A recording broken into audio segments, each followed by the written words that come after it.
Hello everyone, Shri IAS academy में आपका स्वागत है। जैसा कि आप जानते हैं कि श्री आईएएस एकेडमी ने आंसर राइटिंग की सीरीज की शुरुआत की थी, जिसमें ऑलरेडी हमारे 44 पार्ट आ चुके हैं। ये हमारा पार्ट 45 है। इसमें हम देखेंगे कि आपके द्वारा हमारे टेलीग्राम चैनल पर किस प्रकार का प्रश्न भेजा गया, उसे आपने किस तरीके से लिखा और वास्तव में उसे कैसे लिखना चाहिए। तो चलिए शुरू करते हैं।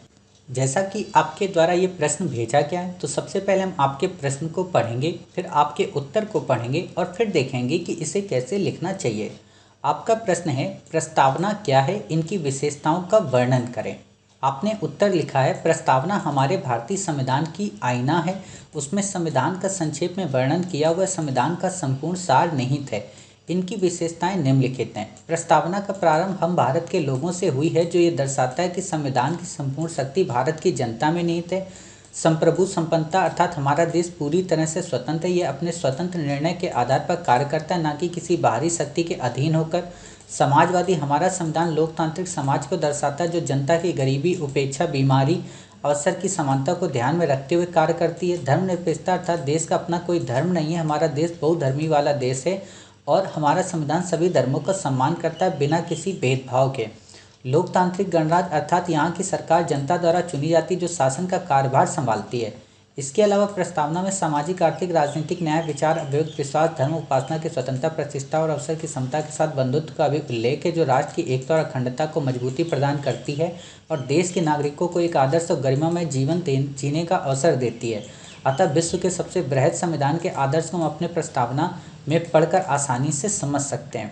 काफ़ी अच्छा आपने प्रश्न लिखा है। जैसा आपसे प्रश्न पूछा गया उस हिसाब से आपने प्रश्न को अच्छे से इनकोड किया है, लेकिन आप जैसा कि जानते हो कि हमारा उद्देश्य है कि हम आपके उत्तर को पहले की अपेक्षा और बेहतर बनाएं।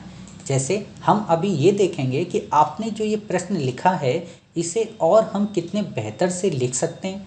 फिर हम इसके बाद इस बात पे डिस्कस करेंगे कि प्रस्तावना पे अगर अदर प्रकार से प्रश्न आ जाए तो आपको कैसे लिखना चाहिए। क्लियर?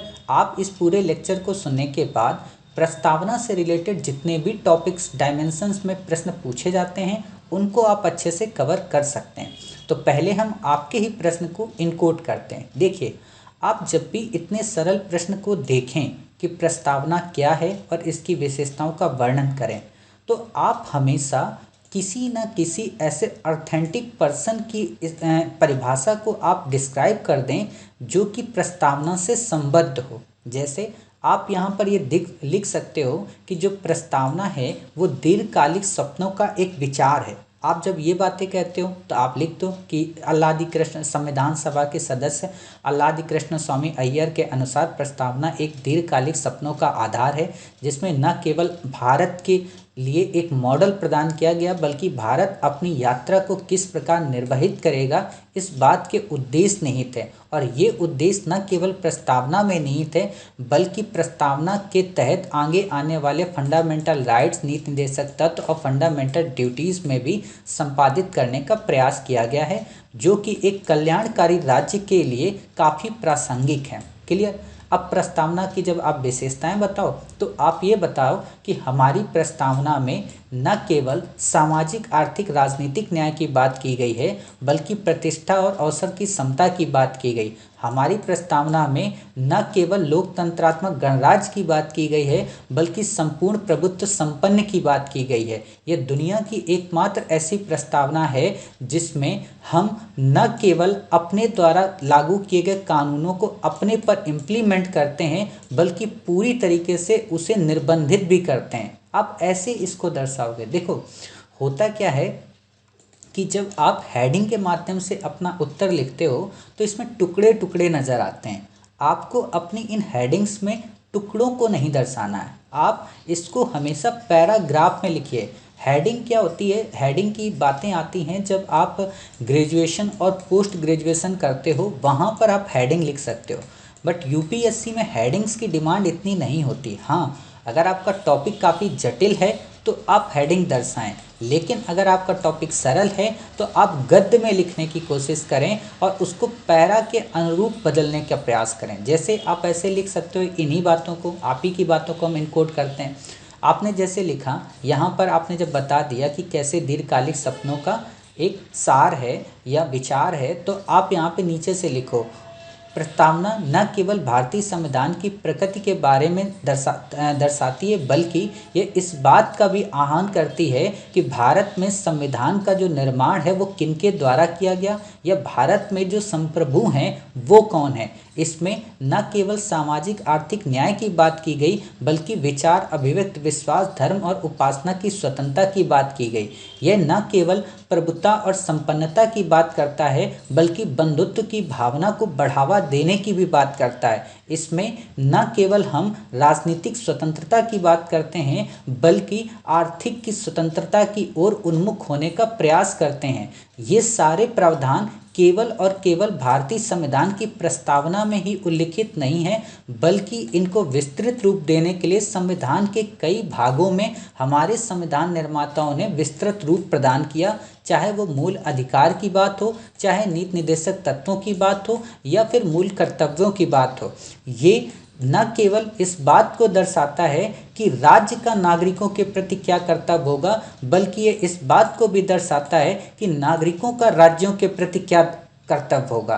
ये न केवल भारत में एक स्वतंत्र और स्वच्छंद लोकतांत्रिक डेमोक्रेसी की प्रगतिशील विचारधारा को उन्मुखता प्रदान करता है, बल्कि विपरीत से विपरीत परिस्थितियों में भारत को सह अस्तित्व बनाए रखने के लिए और अपनी एकता और अखंडता को अक्षुण्ण बनाए रखने के लिए हम भारत के लोगों को किस प्रकार एक सहयोग और समन्वय के सूत्र में पिरोता है। यह न केवल इस बात के लिए हमें प्रेरणा प्रदान करता है कि हमारे देश का संविधान या हमारे देश की शासन व्यवस्था हमने ही निर्मित की है, बल्कि हमें इस बात के लिए भी अग्रसर करता है कि अगर हम में से किसी ने भी इस कानून में किसी भी तरह की कोई गड़बड़ी करने का प्रयत्न किया या किसी भी प्रकार की विमुखता लाने का प्रयत्न किया, तो हम इसे संशोधित भी कर सकते हैं। ये बात अलग है कि उद्देश्य जो प्रस्तावना है वो विधायिका की शक्ति का स्रोत नहीं है। ये बात अलग है कि जो प्रस्तावना है वो गैर न्यायिक है, लेकिन प्रस्तावना में निहित जो संकल्पनाएं हैं उन्हें संविधान के अलग अलग भागों में वर्णित कर इसे न्यायोचित और इसे विधायिका के कृत्यों के लिए विधायिका के कानून बनाने के स्रोत के रूप में भी उन्मुख किया गया है। अतः ये कहना कि प्रस्तावना केवल विधायिका के मात्र का स्रोत नहीं है, ये अतिशयोक्ति होगा। क्यों? क्योंकि संविधान निर्माताओं ने प्रस्तावना में वर्णित शब्दों को अपने कई भागों के माध्यम से विस्तार रूप देने का प्रयत्न किया है, जिसे हम कई सारी सरकार की योजनाओं, कई सारे सरकार के प्रयासों में देख सकते हैं। अब ऐसे इनको लिखोगे, ठीक, जब आप इस चीज़ को ऐसे बता दिया, ठीक, तब आप इसकी प्रासंगिकता पे भी बात करोगे कि हालांकि विगत वर्षों में कई सारे राजनीतिक विश्लेषकों, अब यहाँ पे एक वर्ड ध्यान देना, मैंने क्या कहा है, राजनीतिक विश्लेषकों, तो आप इस वर्ड को हमेशा याद रखिए। जब भी हम इतिहास के प्रश्नों को सॉल्व करते हैं तो वहाँ पे हम बताते हैं कि इतिहासकारों के मत, और जब भी हम पॉलिटी की बात करते हैं तो वहाँ पर हम बात करते हैं राजनीतिक विश्लेषकों के मत, है ना। और जब हम इकोनॉमी की बात करते हैं तो हम वहाँ वर्ड डालते हैं आर्थिक विश्लेषकों के मत, क्योंकि जब ऐसे आप टर्म्स का उपयोग करते हो तो एग्जामिनर समझ जाता है कि आप आर्थिक विश्लेषक को राजनीतिक विश्लेषण में नहीं प्रासंगिकता दे रहे हो, आप किसी इतिहासकार को आर्थिक विवेचना के तहत अंतर्गत नहीं ला रहे हो, और आपके अंदर जो शब्दों का प्रवाह है वो काफ़ी क्रिस्टलाइज है और काफ़ी क्लियर है। क्लियर? तो आप यहाँ पे क्या बताओगे कि विगत कई वर्षों में राजनीतिक विश्लेषकों के मध्य प्रस्तावना की प्रासंगिकता को लेकर मतभेद उत्पन्न हुए, जिसमें कईयों ने ये कहा कि क्या वास्तव में भारत एक लोकतांत्रिक गणराज्य की ओर प्रगतिशील है। कईयों ने ये कहा क्या भारत की संप्रभुता आज भी विद्यमान है। कईयों ने ये कहा क्या भारत में वास्तव में सामाजिक, आर्थिक, राजनीतिक न्याय को हम श्योर कर पाए। कईयों ने ये कहा कि भारत में संप्रदायवाद, क्षेत्रवाद और नक्सलवाद की जो विचारधारा है उसने किस प्रकार बंधुत्व के आइडिया को डाइल्यूट करने का प्रयत्न किया है। तो क्या हम आज़ादी की 75वीं वर्षगांठ पर प्रस्तावना में निहित उन शब्दों की संकल्पनाओं को यथार्थ रूप प्रदान कर पाए या नहीं कर पाए, और नहीं कर पाए तो क्यों नहीं कर पाए, और कर पाए तो कितना कर पाए। ऐसा भी प्रश्न आपसे पूछा जा सकता है। तो आप इसमें कैसे लिखोगे, तो तो मैं कोशिश कर रहा हूँ कि एक एक जो वर्ड हैं उनको शॉर्ट में समझा दूँ, और फिर मेरी ये उम्मीद रहेगी आप सभी से कि आप सब लोग प्रस्तावना के एक एक वर्ड पे प्रश्न लिखें। जैसे कि प्रस्तावना में निहित शब्द गणराज्य की वर्तमान में क्या प्रासंगिकता है, या प्रस्तावना में निहित संप्रभुता की क्या प्रासंगिकता है, या प्रस्तावना में निहित सामाजिक आर्थिक राजनीतिक जो न्याय हैं वो लक्ष्य कहाँ तक हासिल कर पाए। ऐसे जब आप लिखेंगे तो फिर हम इंडिपेंडेंट रूप से इनको और अच्छे से डिस्क्राइब करेंगे। कारण कि अगर हम इसमें ही अभी इन पार्ट्स को डिस्कस कर दिए तो लगभग 9 इम्पॉर्टेंट वर्ड हैं, और एक वर्ड को डिस्क्राइब करने में लगभग 18 से 20 मिनट लग सकते हैं। तो आप समझ सकते हो ये वीडियो की लेंथ कितनी हो जाएगी।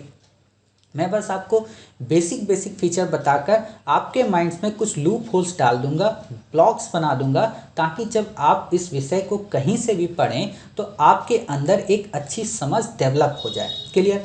तो जैसा कि आप जानते हैं कि हमारा पहला वर्ड है संप्रभुता। कई बार क्या होता है, राजनीतिक विश्लेषकों के मध्य ये विवाद रहता है कि इंडिया जब आज़ाद हुआ तो उसने जब कॉमनवेल्थ नेशन की सदस्यता को ग्रहण कर लिया तो इससे इंडिया की जो संप्रभुता है वो डाइल्यूट हुई। लेकिन आपको पता होना चाहिए कि कॉमनवेल्थ नेशन में इंडिया का पार्टिसिपेशन अपनी स्वेच्छा से था। जैसे आप एक बात बताइए कि आप अपने जीवन में मंदिर में जाते हो, मस्जिद में जाते हो तो झुकते हो, आप किसी सम्मानीय व्यक्ति के सामने जाकर झुकते हो, उसको सैल्यूट करते हो, लेकिन क्या आप उन बुरे से बुरे लोगों के सामने झुकते हो? नहीं झुकते हो। अर्थात हम अपनी स्वेच्छा से ही किसी के सामने नतमस्तक होते हैं। समझ गए? अपनी मर्जी से नहीं। क्या पाकिस्तान के सामने इंडिया कभी झुका? नहीं झुका। क्या चाइना के सामने इंडिया कभी झुका? नहीं झुका। समझौतों की बात अलग होती है, समझौता और झुकना दोनों में अंतर होता है, ये याद रखना। ठीक, तो इस तरीके से हम बता सकते हैं कि इंडिया की जो सॉवरेंटी है वो आज भी विद्यमान है। आज भी जब कोई वैदेशिक हमला या कोई वैदेशिक आक्रमण या किसी भी प्रकार की सीमा में परिवर्तन या सीमा में हस्तक्षेप की बात आती है तो भारत सरकार कदम से कदम मिलाकर खड़ी रहती है। अब यहाँ पर एक बात याद रखना, मैंने यहाँ वर्ड यूज किया भारत सरकार। यहाँ पर आप में से कोई भी व्यक्ति ये नहीं लिखेगा कि ये मेरी सरकार, ना ही कोई व्यक्ति यहाँ पे ये लिखेगा मोदी सरकार। क्यों? क्योंकि आप एक आईएएस एस्पायरेंट हो, ठीक है। और हमेशा जब भी कोई भी गवर्नमेंट अच्छा काम करती है तो आप उस गवर्नमेंट के झंडे को या उस व्यक्तित्व को मत गौरवान्वित करें, आप वहाँ पर भारत सरकार को लिखें। क्यों? क्योंकि आज मोदी जी हैं, कल हो सकता है मोदी जी की जगह दूसरा कोई प्राइम मिनिस्टर हो, उसके बाद कोई और हो, लेकिन भारत सरकार तो परमानेंट बनी रहेगी ना। और भारत सरकार जब आप बोलते हो तो आप किसी भी राजनीतिक पार्टी, किसी भी राजनीतिक दल का समर्थन नहीं करते हो। और यूपीएससी आपसे यही उम्मीद करती है कि आप निष्पक्ष होकर किसी की भी जो स्कीम्स हैं या योजनाएं हैं उनको लिखें। क्लियर? तो आप बता देंगे कि किस प्रकार भारत सरकार ने चाइना या पाकिस्तान के प्रति अपनी दृढ़ता स्थापित की, चाहे वो नेपाल की बात हो, तो हम कैसे अपनी संप्रभुता और अखंडता को अक्षुण्ण रखते हैं। क्लियर?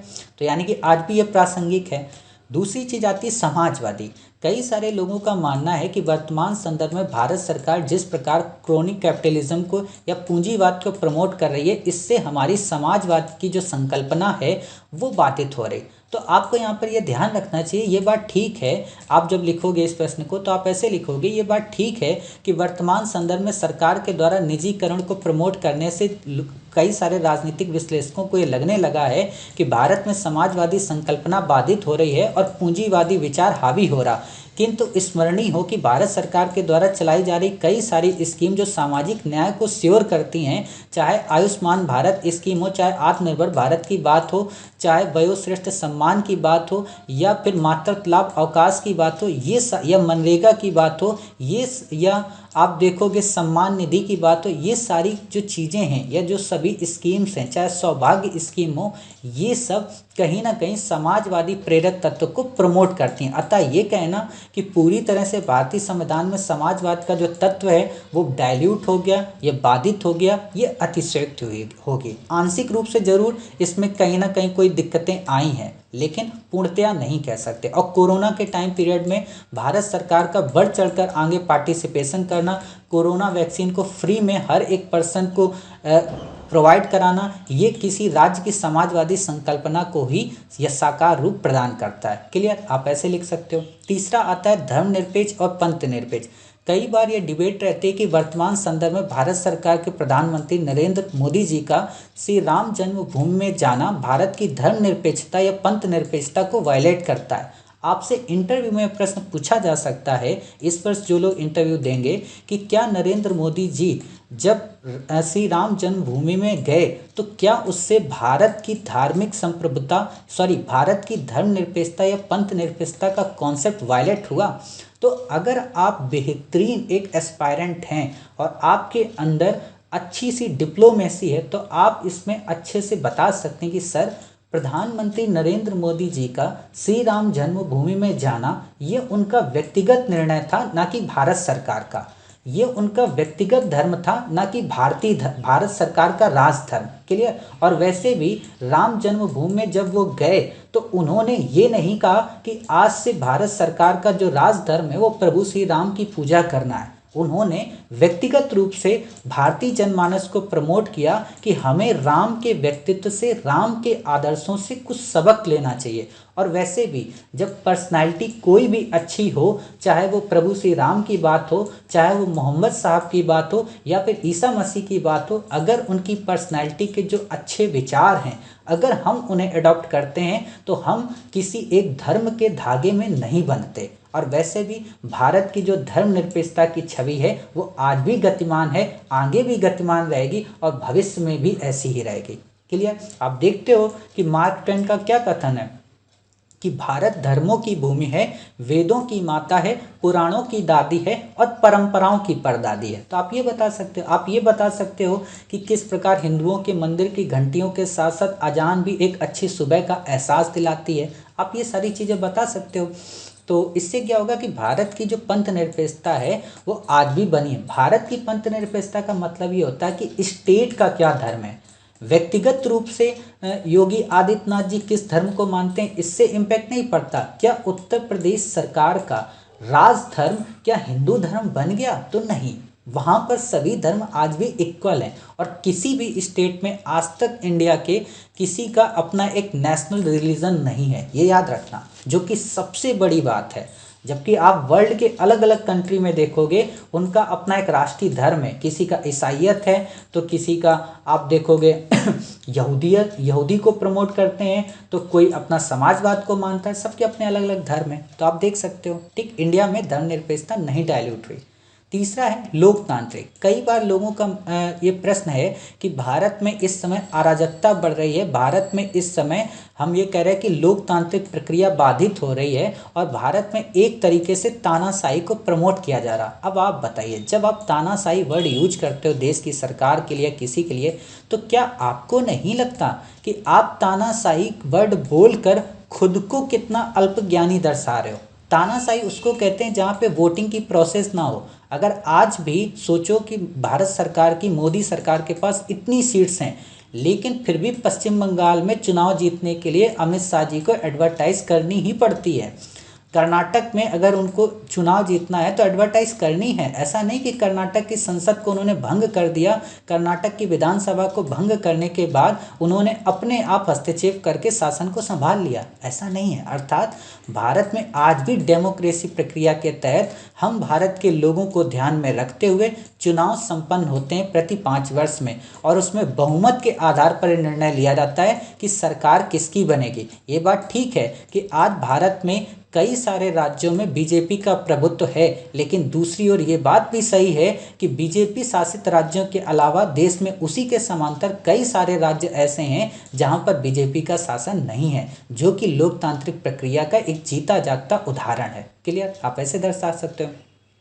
फिर है गणतंत्र। गणतंत्र में ज़्यादा समझाने की ज़रूरत है नहीं, आपको पता है कि हमारा जो राज प्रमुख हैं राष्ट्रपति महोदय, वो आज भी चुनकर ही आते हैं। ऐसा नहीं कि जो प्रणब मुखर्जी थे उनके बेटे को बनाया गया, ऐसा नहीं है कि रामनाथ कोविंद जी के जो बेटे या बेटी होंगी उनको बाद में बनाया जाएगा, ऐसा बिल्कुल भी नहीं है। ठीक है, तो आज भी हमारे यहाँ गणतंत्र की प्रोसेस है। फिर है न्याय। तो न्याय सामाजिक, आर्थिक, राजनीतिक न्याय। तो आपको पता है कि भारत सरकार इस न्याय को इंश्योर करने के लिए, सामाजिक न्याय को इंश्योर करने के लिए कई सारी स्कीम चलाती है। आर्थिक न्याय को सियोर करने के लिए कई प्रकार के भत्ते देती है, कई प्रकार के आप देखोगे सब्सिडीज प्रोवाइड कराती है। राजनीतिक न्याय के लिए आप देखोगे हर व्यक्ति को चुनाव लड़ने का अधिकार है, कोई भी व्यक्ति किसी भी पार्टी से या स्वतंत्र रूप से दल बनाकर चुनाव लड़ सकता है और अपनी पॉलिटिकल पार्टी के माध्यम से अपनी राजनीतिक न्याय को इंश्योर कर सकता है। तो आप ऐसे बता सकते हो, ठीक। हाँ, ये बात अलग है कि वर्तमान में किसी राजनीतिक पार्टी का बहुमत इतना ज़्यादा है कि उसके सामने छोटी छोटी पार्टियाँ टिक नहीं पाती, लेकिन ये बात भी सत्य है कि दिल्ली में अगर सरकार केजरीवाल की बन रही है तो आप वहीं पर देखोगे महाराष्ट्र में सरकार उद्धव ठाकरे की भी बन रही है, पंजाब में आप देखोगे अकाली दल की सरकार बन रही है, राजस्थान में कांग्रेस की सरकार बन रही, जो कि इस प्रभुत्व की शीलता को भी तोड़ने का प्रयत्न करती हैं। तो आप ये देख सकते हो कैसे बैलेंस किया जाता है। फिर है स्वतंत्रता। आप देखोगे हमारे देश में आज इतनी स्वतंत्रता है कि हम कुछ देश के नागरिक कुछ भी कर सकता है, हालांकि हम कई बार उन स्वतंत्रता पे रोक भी लगाते हैं। अगर हड़ताल होती है और अगर वो हड़ताल अच्छी है तो ठीक है, उसमें किसी भी प्रकार के उपद्रव की या किसी भी प्रकार की सांप्रदायिक भावना को प्रचार करने की बात नहीं है, तो हम ये कहते हैं कि हाँ वो स्वतंत्रता ठीक है। लेकिन कई बार क्या होता है कि सरकार अपनी नीतियों की आलोचना को सही से सहन नहीं कर पाती है, इसलिए उसे एक सांप्रदायिकता का अनावरण भी कर देती है। कई बार वो उन स्वतंत्र मुक्त वाले मीडिया प्रचारकों या कई सारे उन व्यक्तियों को वायलेट करने का प्रयास करती है या उन्हें हिंसात्मक रूप बनाने का प्रयास करती है या उन पर किसी न किसी प्रकार की प्रेशराइज करती है ताकि वो सरकार के खिलाफ ना जाएं। तो ऐसा देखने को मिलता है। लेकिन आप भी पता है कि आज सोशल मीडिया का ज़माना है, हम अपनी फ्रीडम को इंश्योर कर ही सकते हैं, कितना भी सरकार कर्व करने की कोशिश करे। फिर आप देखोगे समता, प्रतिष्ठा और अवसर की। आज आप देखोगे कि आज़ादी की 75वीं वर्षगांठ के दौर में बहुत कम रेयर ऐसी सिचुएशन होती है जहां पर किसी व्यक्ति के साथ में उसकी प्रतिष्ठा और उसके सम्मान को ठेस पहुंचाया जाए, उसको किसी गलत काम में संलग्न कराया जाए, उसके साथ उसकी प्रतिष्ठा को धूमिल किया जाए, बहुत कम। और अगर मिलता भी है तो ह्यूमन राइट्स के तहत या कोर्ट्स के तहत या कई सारे ऐसे रूल्स एंड रेगुलेशन हैं जिसके तहत हम उसकी डिग्निटी को सियोर करने का प्रयास करते हैं। साथ ही आप देखोगे बंधुत्व। आज भी एक भारत श्रेष्ठ भारत योजना के तहत हम आपसी सद्भाव को बढ़ाने का प्रयत्न करते हैं। आज भी आप देखोगे मोदी जी क्या कहते हैं, सबका साथ सबका विकास। ये कॉन्सेप्ट क्या है, सबका विश्वास, ये वही तो है बंधुत्व की भावना। ये बात अलग है रियलिटी में हम कितना मॉब लिंचिंग के माध्यम से वो कर पा रहे हैं नहीं कर पा रहे, लेकिन आज भी जब देश का प्रधानमंत्री विश्व के पटल पर अपना भाषण देता है तो वो ये नहीं कहता है कि 65% हिंदुओं की आबादी, वो ये कहता है कि मैं 130 करोड़ देशवासियों का प्रतिनिधित्व करता हूँ। जब वो लाल किले की प्राचीर से कोई किसी स्कीम को लॉन्च करता है तो वो स्कीम इस बात पे आधारित नहीं होती है कि ये नॉर्थ ईस्ट वालों के लिए नहीं है या फिर पश्चिमी राज्यों के लिए नहीं है या फिर दक्षिणी राज्यों के लिए नहीं है, केवल उत्तर भारतीय राज्यों के लिए। वो सबके साथ सबके विश्वास पे आधारित होती है। जब कोरोना का टाइम पीरियड आता है तो देश का प्रधानमंत्री सबको एक साथ मिलकर सहयोग की भावना को प्रमोट करने का प्रयास करता है, जो कि भारत की वसुधैव कुटुंबकम की परंपरा को बढ़ावा देता है, अर्थात बंधुत्व की प्रासंगिकता भी विद्यमान है। तो इस तरीके से आपने देखा हमने कितने डाइवर्स टाइप में सारे उन वर्ड्स को कंप्लीट करने का प्रयास किया। उम्मीद है आपको काफ़ी अच्छा लगा होगा। आप में से जो लोग भी इंडिपेंडेंट रूप से इस पर प्रश्न लिखेंगे तो हम और अच्छे से इनको एनालिसिस करेंगे, करंट की कई सारी घटनाओं को इसमें ऐड करते हुए। उम्मीद है आपको ये टॉपिक काफ़ी अच्छा लगा होगा, ये प्रश्न काफ़ी अच्छा लगा होगा। मिलते हैं एक नए प्रश्न के साथ आप ही के द्वारा भेजे गए। तब तक अपना ख्याल रखिए और स्वस्थ रहिए।